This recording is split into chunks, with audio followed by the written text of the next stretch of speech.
Hello বন্ধুরা, চলে এলাম নতুন আবার একটা ভিডিও নিয়ে। ঠান্ডা তো পড়ে গেছে আর বিয়ের সিজনও আজ থেকে স্টার্ট হয়ে গেল। তাই তোমাদেরকে একটা কথা বলে রাখি, তোমরা যারা ভাবছো আমার কাছে ব্লাউজ তৈরি করবে, আমার কোনো প্রবলেম নেই, কিন্তু অন্তত 10টা দিন হাতে রেখে ব্লাউজের অর্ডারটা দিও। তো তোমরা যারা আমার সাথে কন্ট্যাক্ট করছো তাদেরকে বলছি, তোমরা অন্তত 10টা দিন হাতে রেখে অর্ডারটা দিও। দেখো, তোমাদেরকে বারবার 10টা দিন হাতে রাখতে বলছি তার একটাই কারণ তোমরা তো শুধু একাই আমার কাছে অর্ডারটা দিচ্ছ না, আরও অনেকে অর্ডারটা দিয়েছে। তো সেক্ষেত্রে যারা আমার কাছে ফার্স্ট অর্ডার দিয়েছে তাদের অর্ডারটা আমার আগে ছাড়তে হবে। তাই তোমরা হুট করে বললে 3 দিন কি 4 দিনের মধ্যে, আমি তো সেটা দিতে পারবো না, কারণ কোন কাস্টমারকে আগে দিতে হবে সেটা আমার দেখতে হবে।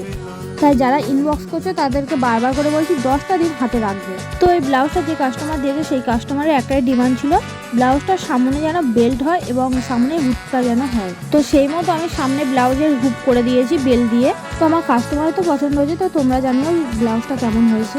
দেখা হচ্ছে পরের কোনো এক ভিডিও। ততদিন সুস্থ থাকবেন, ভালো থাকবেন, টাটা।